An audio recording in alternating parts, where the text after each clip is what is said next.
This is an age of disruption, of profound revolutionary change. What we're really asking ministers is to empower the ambassadors. The only thing that you really push forth is the truth. You don't see many women represented when it comes to the decisions as to how to handle the pandemic.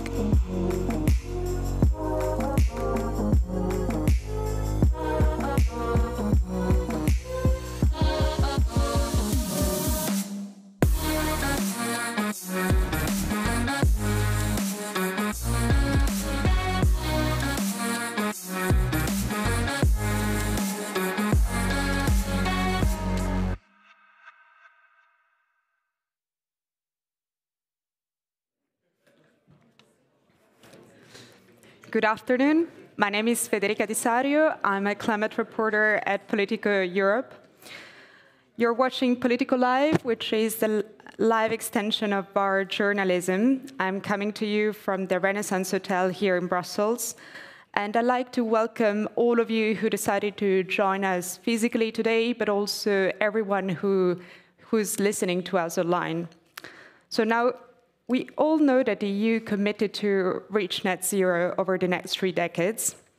This is an enormous challenge, and all climate scientists agree there is no easy way around the development of technologies like carbon capture and storage that can trap emissions directly in industrial facilities or power generators to prevent them from getting into the atmosphere, where they would exacerbate climate change even more.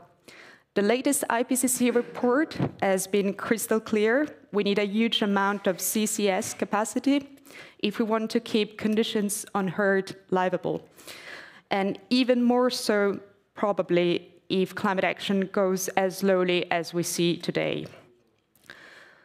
But even if scientific consensus is there, the reality we face is way messier, is way trickier. We have seen, for instance, that over the past 3 years, there's been virtually no new storage carbon capture and storage capacity that has been gone live, that has been developed, which also strengthen the concerns of those who believe that CCS is simply not fit for purpose, that simply we won't be able to scale it up fast enough to stay within the Paris Agreement and to reach net zero. So those are legitimate concerns, and we will be discussing them today, but also I would like to stress that there has been quite a shift lately here in the EU. In fact, something quite unprecedented has happened.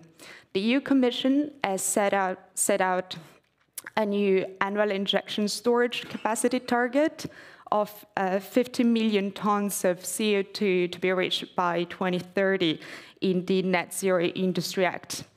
And even more is in store, because we know that they promise us that they will also present an industrial carbon management strategy by Q1. So as I said, we will be discussing this and more with our panelists. But first, let me give you some housekeeping remarks as well. So I would like to thank our partner Honeywell for making this event possible, as well as our fantastic POLITICO Live team who have made it all come together. So I would also like to remind you that, as we always do, we like to make the event as interactive as possible, and that's why I warmly encourage you to tweet about the event using the @LivePolitico, and also start thinking about the questions to ask our panel. You can do so on Slido by using the #PoliticoSpotlight. The only thing I ask you is to give us your full name and the organization you work for transparency reasons. And now, I think it's interesting to measure a bit the temperature in the room by answering to a poll that we've created. And at the end of the event, we will see the results. I think it's going to be interesting because this is one of the most burning questions regarding CCS right now in Europe. So the question is, should guardrails be implemented for the use of carbon capture and storage to prevent misuse? So we're almost there, but before we get started, I would like to invite our partner, Willy Kutze, for the opening remarks. Willy is the Director for Government Relations and Business Development at Honeywell. Thank you, Willy.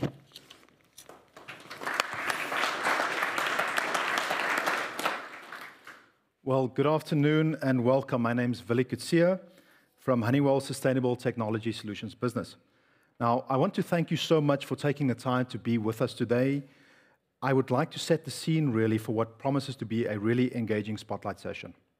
Let me start with a refresh of this morning's presentation from our Chief Sustainability Officer, just to recap for our online participants and anyone that wasn't here this morning.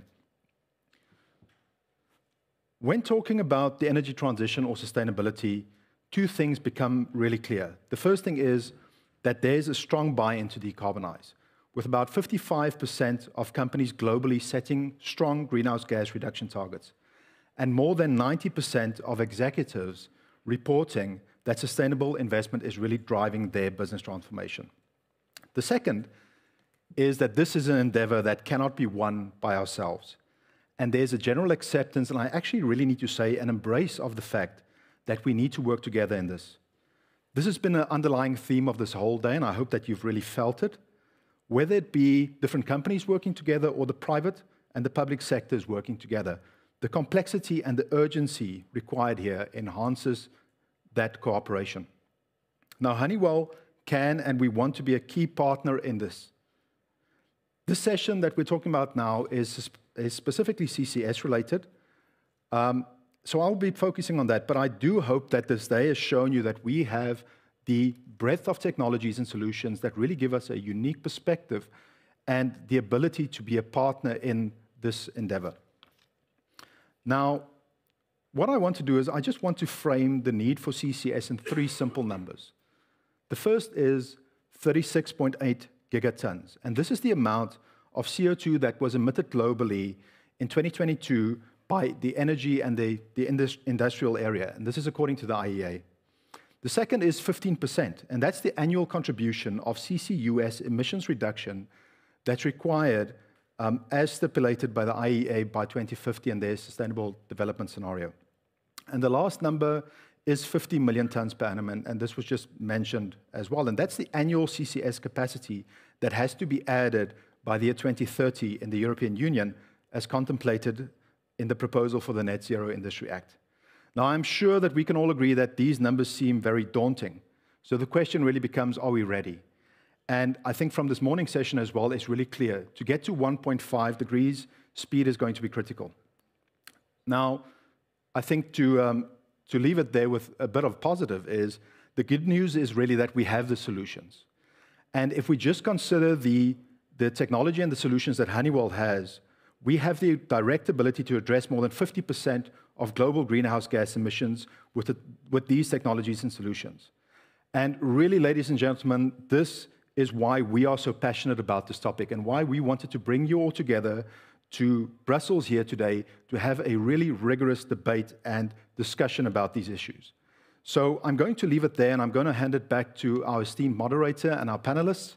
And I really want to thank you for the contribution that you are making here today, but I think much more broader than that, thank you for what you do every day to drive us in the right direction and find solutions for our biggest problems. So let's give them a huge round of applause. Thank you.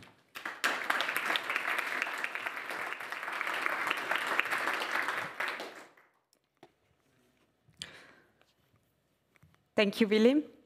And now I'm very happy to welcome on stage our panelists. I would like to start with Alexandre Bacour. He's the Director of Innovation for Low Carbon and Resilient Economy at DG Klima from the Commission. Hi, Alexandre. The second that in line is Chris Davies. He's the Director of CCS Europe. Hi, Chris. Great that you're with us. And then, just to make things easy for me, another Chris Littlecote. He's Associate Director in charge of fossil fuel transition at climate think tank E3G. And then we have 4 panelists who unfortunately couldn't come here today And she's Catherine Thompson. She's Deputy Head of Department at the Center for Subsurface Knowledge and Behavior at the Ministry of Climate, Energy and Utilities from Denmark. Hi, Catherine. Great to see you. Okay. I think it's finally time to start. And Alexandre, I would like to start with you. So, you know, there has been a bit of noise recently about this so the industrial carbon management strategy, about the fact that there has been some delays as well, because we initially expected it to be a release in Q4, and now we know that it's going to be released in Q1 together with the 2040 climate targets. My question is basically, could you give us some details on what we are expecting to see in this strategy? And also, I guess, one of the curiosity that we have is it going to be just about the industry, or is it going to also touch upon some power generators? We have seen, just to give you a bit of context, a couple of weeks ago, the Environment Council adopted the mandate of the European Union for COP28 in Dubai, and there was some hints, because we saw that we approved the call for unabated fossil fuels, but at the same time we saw that there was a specific reference for carbon-free power. So I'm wondering, is it a hint of what we are also expecting to see in the strategy? Mm-hmm. Thank you very much, and good afternoon, dear colleagues. I would like, first of all, to remind you a bit of a context, and we are now at the moment where basically we've adopted all the key legislation regarding the Fit for 55 package. Climate, energy legislation is more or less over the finish line. I know many of you have been involved also in this preparation, and now the key challenge is implementation. I think we have ambitious targets on climate and on energy, and a lot of investments needs to happen to make these targets reality. And when we look at what is needed is, of course, emission reduction. And I'm sure everybody will agree here that first we need to make sure that emission is reduced everywhere where it is possible in all sectors of the economy. At the same time, we see in all our analysis, our modeling, that we need also technologies which are not yet there, and in particular CCS and CCU. We need to make that happen. And this is why this communication will come in a couple of weeks, because we have the Net Zero Industrial Act target of 50 million tons, and we really hope that the co-legislator can very rapidly agree to this approach and to this legislation. But we also need to look at the whole value chain. And I hear also some of the concerns saying, yeah, but here with the ENZIA proposal, you look really at the storage part, which is, of course, essential. But we need indeed to look at the whole value chain, and this is what it is going to be about. And maybe just one last point is that we have big hope in this technology, because what we see in terms of the emission from the hard-to-abate sectors, these industries are very serious about coming with capture and storage initiatives and projects. We see that in the Innovation Fund. At the moment, we have 23 projects which have been approved under the Innovation Fund. It's about 2.5 billion euros out of the 6 billion euros that we have decided upon. So a big part of that is going to this CCUS value chain. So we see a lot of interest in capturing the CO2. Now we have to make sure that this is transported and that it is stored. And that this is going to be what we'll be looking at in this strategy. Okay, yeah, thank you. Thanks a lot for providing us a bit of a broader context, because I was just asking you about this next communication. Journalists are all about seeing what's next, but it's great to remind the context as well. Just a very quick follow-up. So do you exclude any, so in this strategy to be touching also upon gas-fired generation? I think it is about developing the technology. And what we see at the moment is the interest of the hard-to-abate sector to capture the CO2 because they need solutions. With the ETS, we see the carbon price increasing.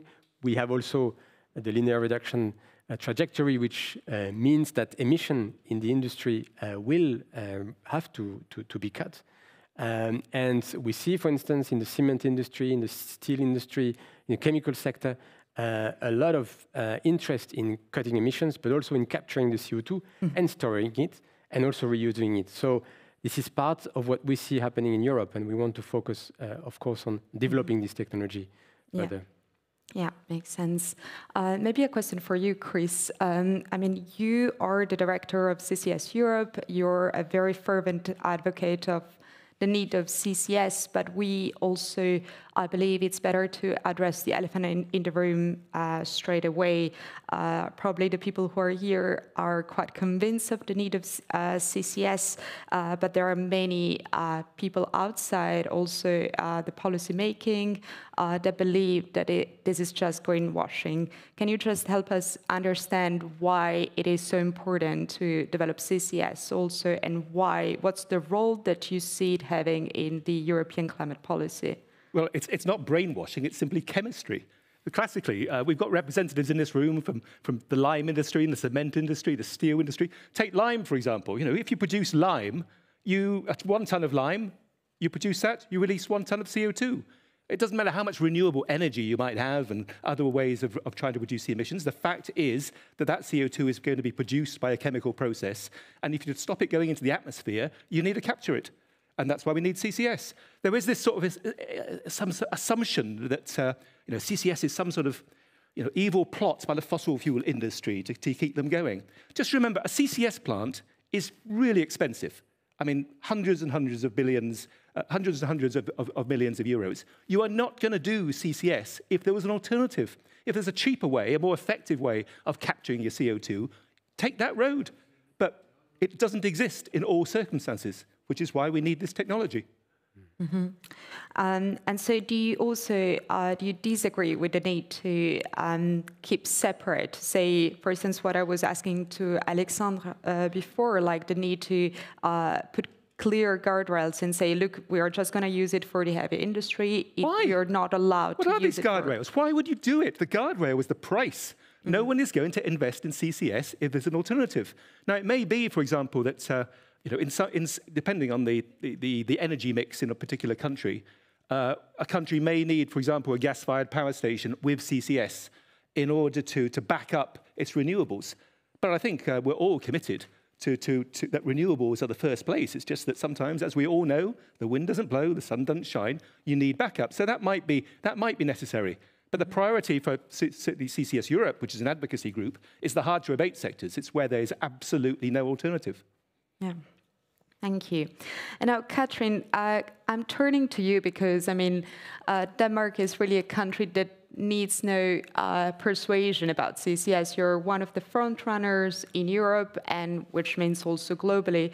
And just this year, there have been quite some big news in terms of CCS development in Denmark. I'm just thinking about the recent announcement to allocate 26.8 billion of Danish crown into CCS projects for the next 15 years. So that's quite a big amount of money, and also it's not just a lot of money, it's also over time. I was wondering, what's the Danish approach towards developing CCS, and also how do you make sure that the development of such controversial projects are not held hostage by political bargaining? Well, I think just basically to start out by saying that we are allocating a lot of funds and also a lot of time into developing a rapid regulatory framework for CCS in Denmark, because basically, as you guys started out by saying, there is all science shows that there is simply no way around reaching our climate targets without using CCS. And that's also why, basically, as part of the Danish Climate Act, members of our party looked across all different kinds of technologies when it comes to reducing CO2 emissions. And when my colleagues in the Danish Ministry of Finance looked into what's the price for these different technologies, actually what they showed was that people might not think so, but CCS was one of the cheaper solutions. And that's why there's a huge political support in Denmark for developing both a subsidy scheme for quite amount of sum. In total, we have 5 billion euros, which is quite a lot for a small country, but also developing the regulatory framework to develop CCS. And basically only develop CCS if there is general public support for this, and especially if there is local support in the areas where we plan to develop onshore storage. And this one is quite tricky, but the way we try to plan, or we try to develop and go forward and see what's the status on the local support, is basically to engage in a lot of dialogue. And our Danish Energy Agency and our geological agencies basically have done for the past half year 15 town hall meetings to talk about why do we believe in CCS at a national level? Why is it safe? And how can this basically be part of the climate solutions in your local area? So we've been doing a lot of engagement with, in general, the local citizens, municipalities, and also like basically being part of the general public debate about CCS and why it's needed. Mm-hmm.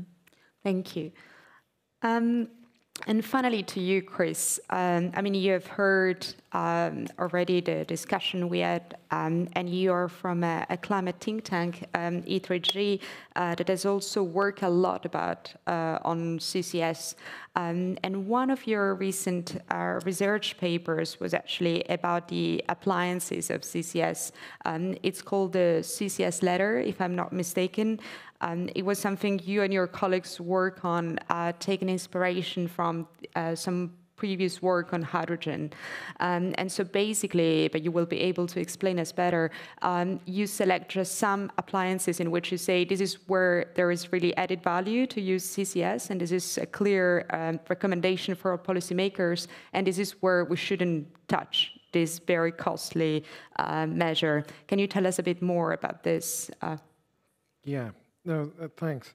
So this is actually approximately the 15th anniversary of the very first paper I put out on CCS, which was actually when Chris was the rapporteur for the EU CCS directive, and there was a real conversation around coal, power generation, and CCS. That was almost the entirety of the debate. It was all coal. It was all coal, and it was a very fractious debate. And how we looked at CCS at the time, and we concluded that it had a really important place in the policy framework in and of itself. So there is CCS policy, which is different from what gets actually built as CCS.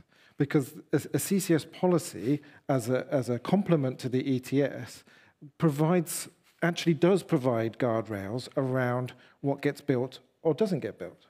And at the time, the argument was very much around, should we even be thinking around this for coal power generation? But the alternative was that utility companies would have continued to build new coal power plants. So we had discussions around emissions performance standards and carbon capture readiness, and whether it was appropriate to put public money on the table to advance CCS. And ultimately, our view was that having a package of finance and regulation actually makes real choices possible. And what we've seen in coal power generation space is that companies concluded that it was easier and cheaper and better and faster to do something else, and that something else was to build renewables. So we got to the outcome that we needed in terms of the decarbonization of the power sector without building coal power generation with CCS. So what we want to try and do is kind of tap into where the debate is now, which is much more positive. We're having a much more granular conversation around the different applications, but we need to think around which of those have most value from a public interest perspective. Not all applications of CCS are of equal value.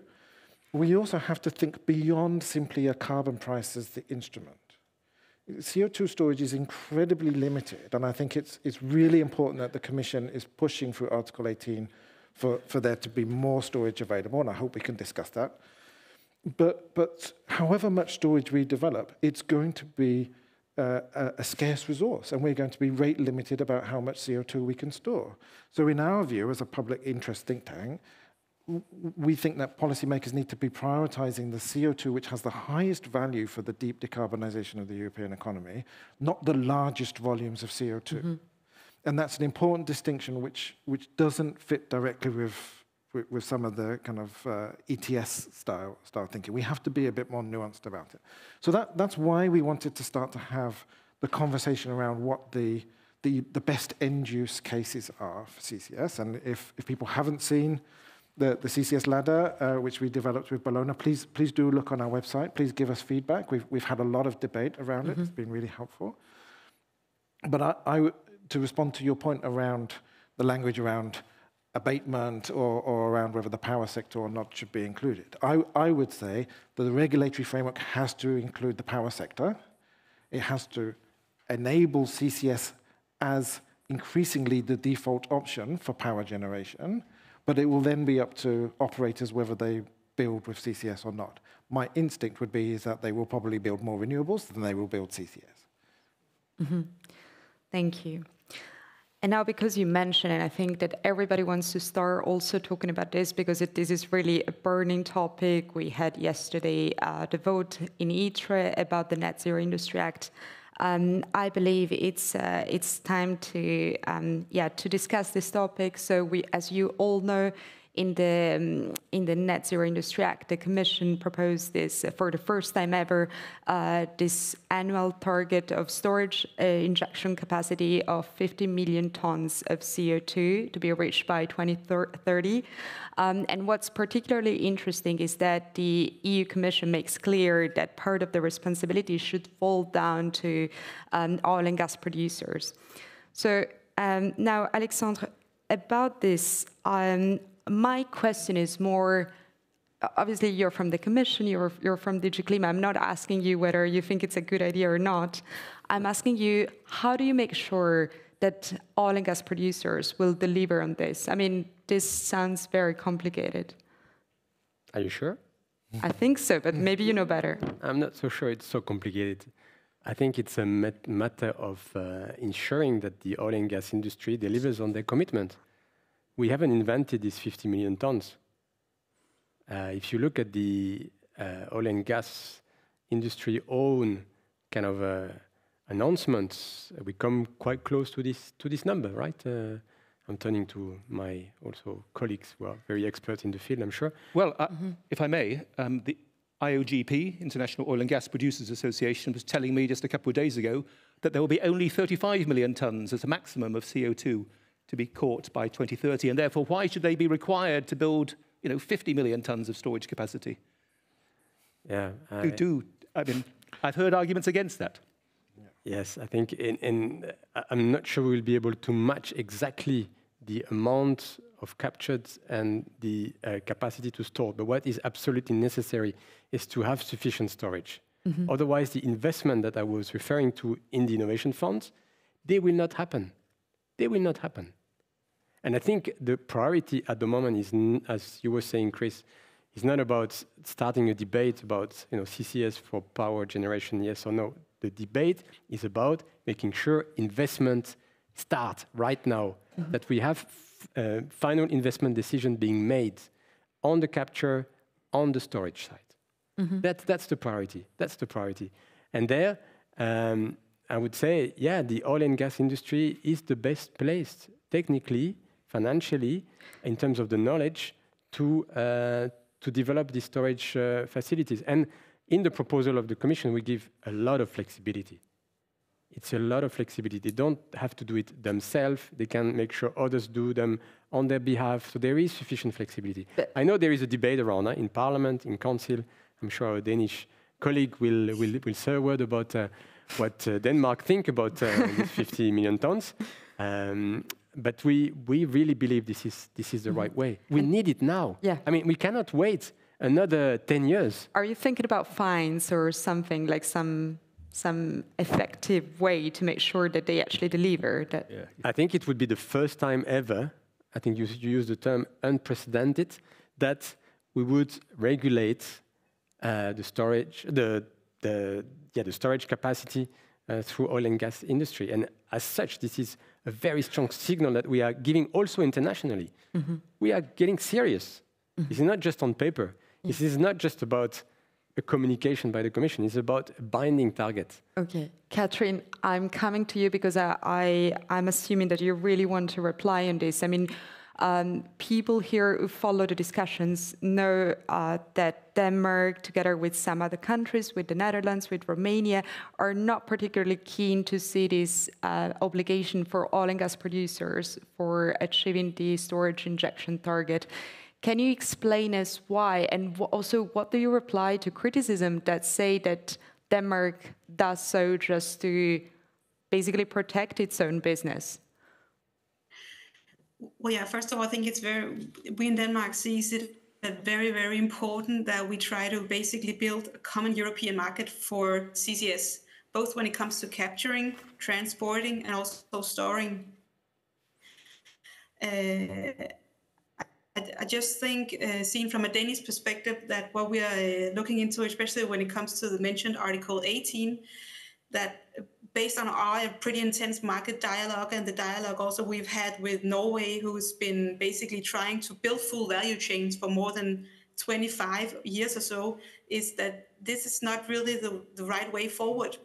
Basically, putting this obligation on one part of the value chain will not ensure that there will be investment in the other parts of the value chain and basically connecting the dots.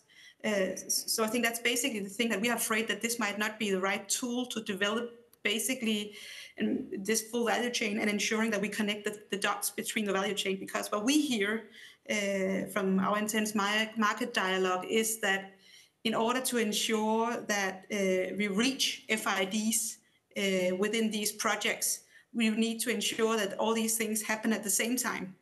So what we've been doing in Denmark when it comes to our subsidy schemes are basically to say that if you want subsidies, if you want support to CCS project, you need to develop a full value chain. Because if doing so, we ensure that all these actors, they reach FIDs at the same time, and they will develop their projects together, and we will ensure that the right storage capacity will be there at the right moment needed from the capturing point, the emission that will be captured. Mm-hmm.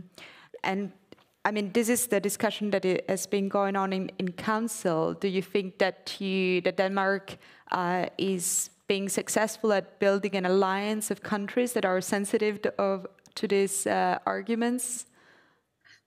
Well, first of all, I'm a bit too far away from the meetings in Brussels. But what I can say though is this is basically our position, and I know there is an intense dialogue going on right now. Mm-hmm. So where this will end, to be honest, I don't know. Yeah. But basically, what we're doing from our side is just to put forward the knowledge we've gained and the experience we've learned from the pretty intense dialogue we've had with the whole value chain and the whole CCS market.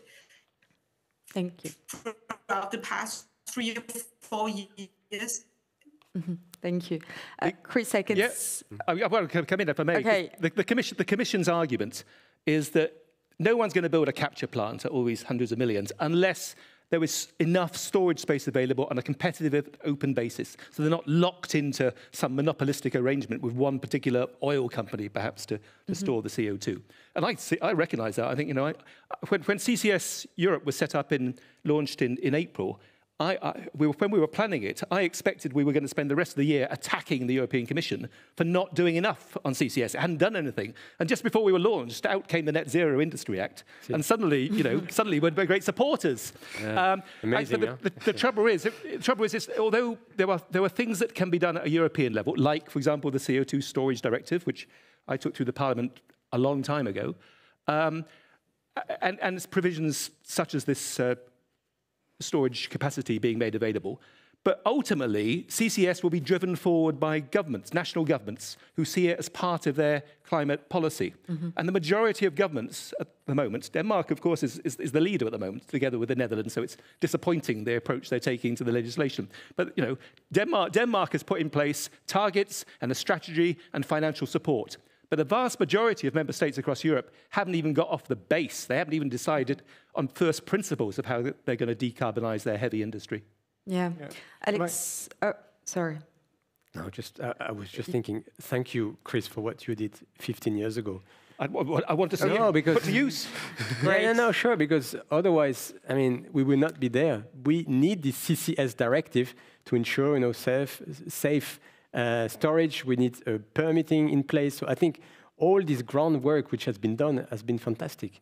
And I would like also to say thank you to our Danish colleagues as well, because I think they are front runners. Because this market will not develop without companies and governments like you in Denmark. Now, of course, we need to find a way, just let me finish my sentence, a way beyond national, let's say, approaches and have a truly European approach. And this is what we try to do with ENZIA first and then with the carbon management communication in a couple of months.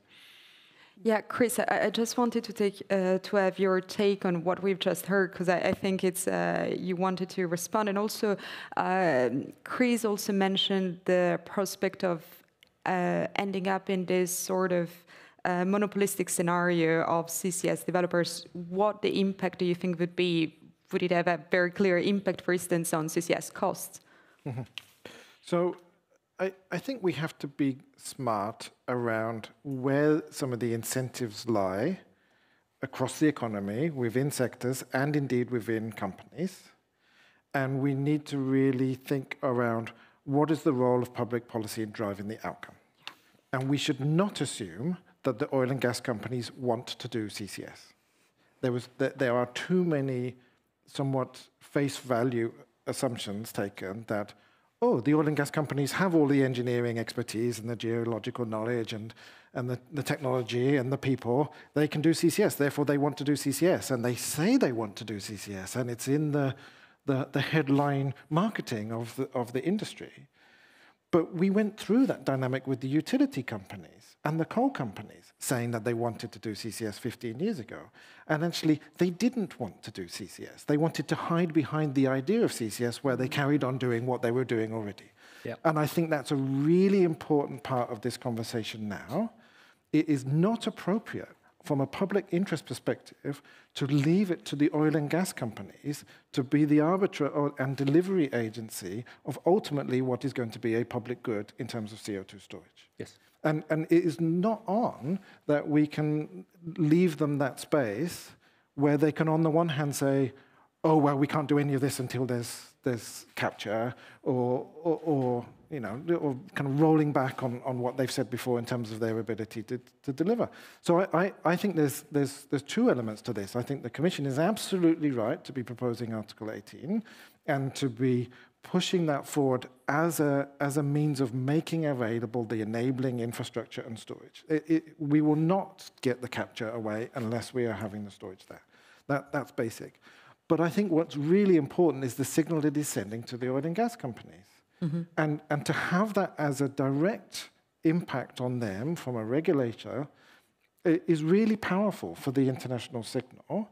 And it does show that Europe is serious about doing CCS in the public interest to drive deep decarbonization. So I can understand why, you know, Denmark and the Netherlands, who are perhaps a bit further ahead, feel that this might be holding them back. But ultimately, we will all benefit from having a much clearer and more targeted approach towards the oil and gas companies. Can I maybe just add one thing? Absolutely. Katrin, go ahead. Because I think it really depends on what's the purpose of Article 18. Is the purpose basically on ensuring that someone, in this case the oil and gas industry, will make sure that there is 50 million tons capacity available? Or is it basically to open up the market? Because as some of the arguments I've also heard behind Article 18 is basically, if we don't do this, it will be kind of a monopolistic situation. And I think Article 18 actually right now, as we see it, there's a risk of it actually ensuring that some of the industries that are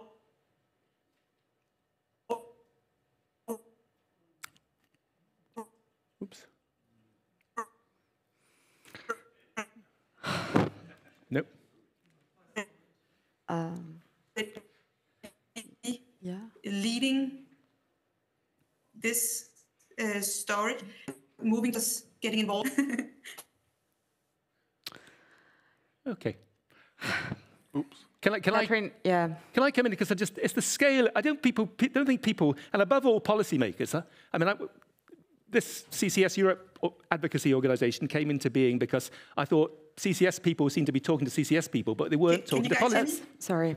Let's try again. Yes, now let's try again, Catherine.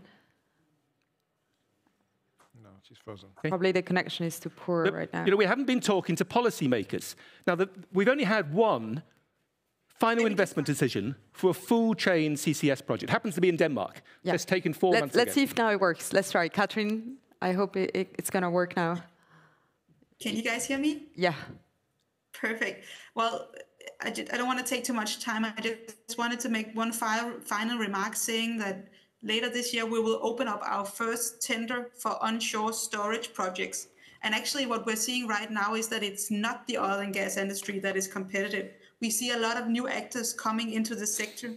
And if we put this obligation only on the oil and gas industry, they will be the one basically who gets like a monopolistic situation also when it comes to onshore storage. That's one of the reasons why we're afraid of, well, we see there might be some bad incentives or like wrong incentives in the Article 18, so to say.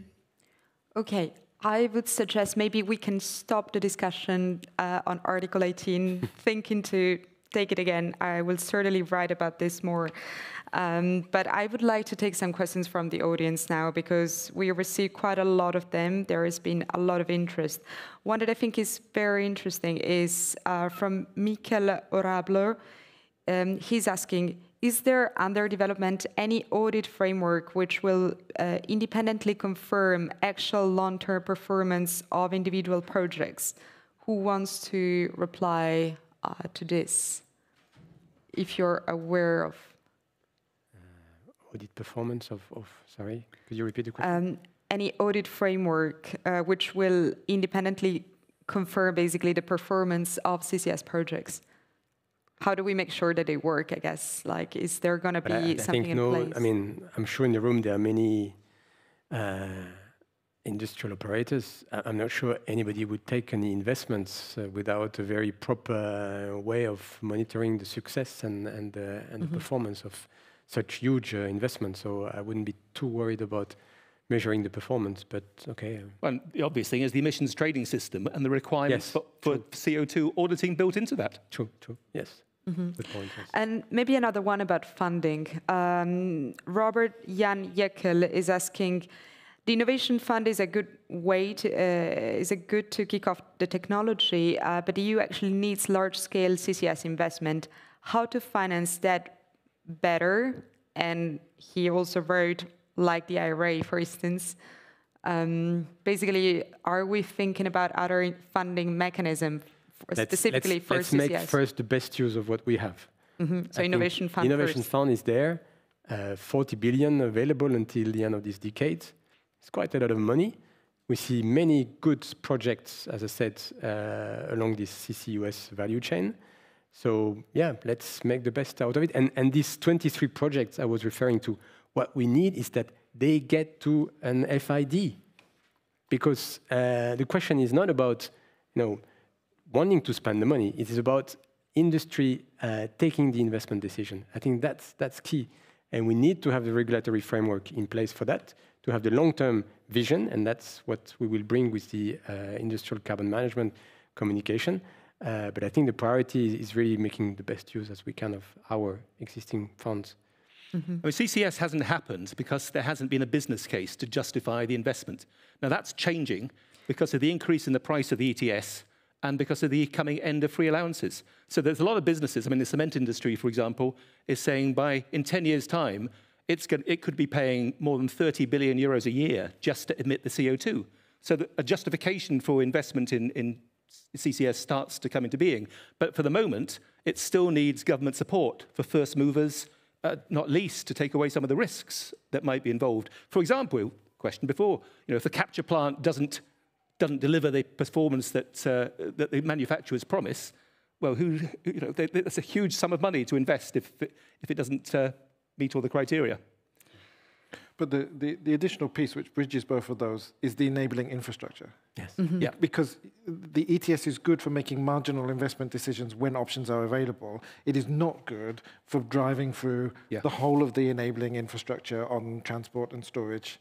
So that's why we have to look at these pieces as multiple parts of one puzzle, rather than thinking that magic is going to make it happen for a price signal. If we don't have the conditions in place, then none of those carbon-intensive industries will be able to pick it up. We've got to get the basics right first in order to provide a platform for investment. Mm-hmm. And it could be the private sector that provides the transport, but or it could be governments themselves putting in place, taking the initiative. But one way or another, it's not going to happen without governments facilitating, putting in place the right regulatory instruments and the right support mechanisms. So you think it's more about a regulation at this point than just creating another CCS-targeted fund? So what I would say on this is that there is definitely a role to play for the public purse to be paying for innovation. There is a role for the public purse to be putting in place infrastructure. Sewage systems, electricity grids have all been, mainly over time have been invested through public first. And investing in the ability to manage and transport and store CO2 is another public interest infrastructure case. What I think we do have to be careful is around opening a tap of never-ending subsidies to fossil producers and emitters, that somehow we are going to carry the cost of their continued business as usual underlying operations. So from an NGO perspective, I would be saying we actually need to be going even further than what the Commission is proposing now. We need to be thinking much more around producer responsibility, just as we do in other sectors. We need to be thinking around that for fossil producers and importers.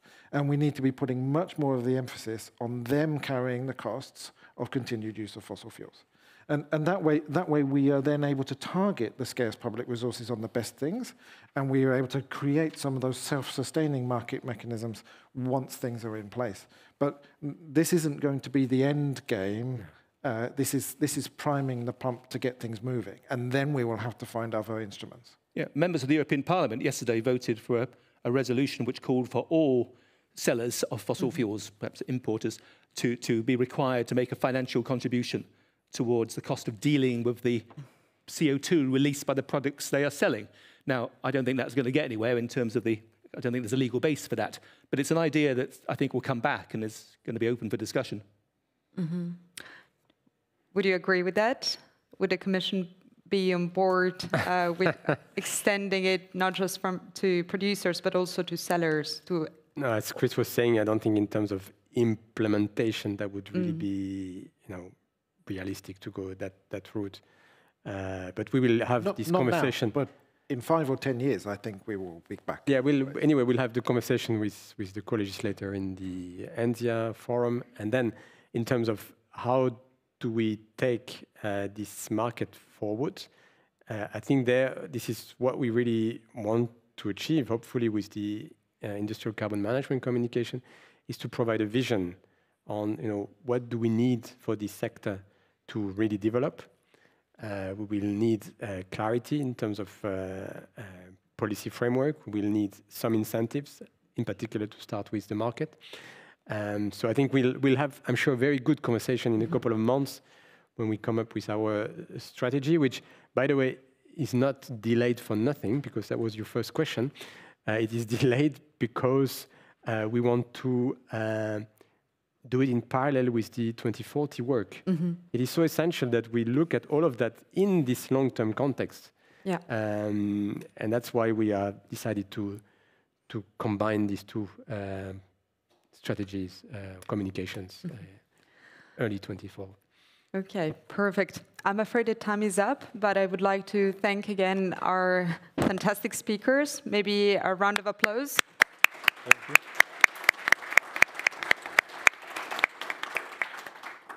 Okay. And now maybe let's briefly look at the results of the poll that I asked you before. Let's see. Voila.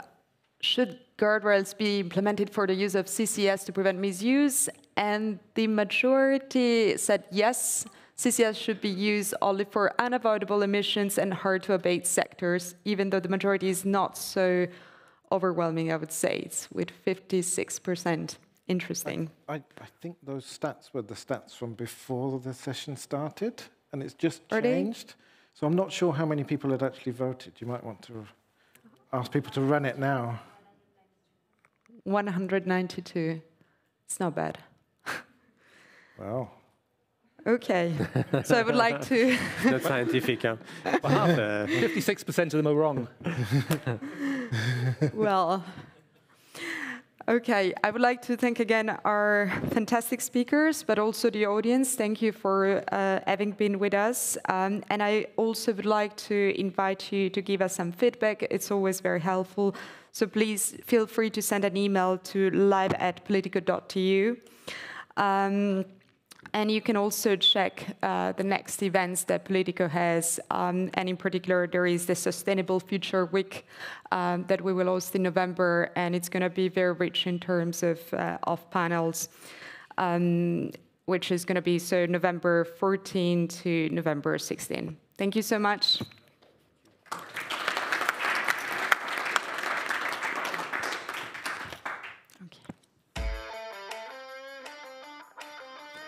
Okay.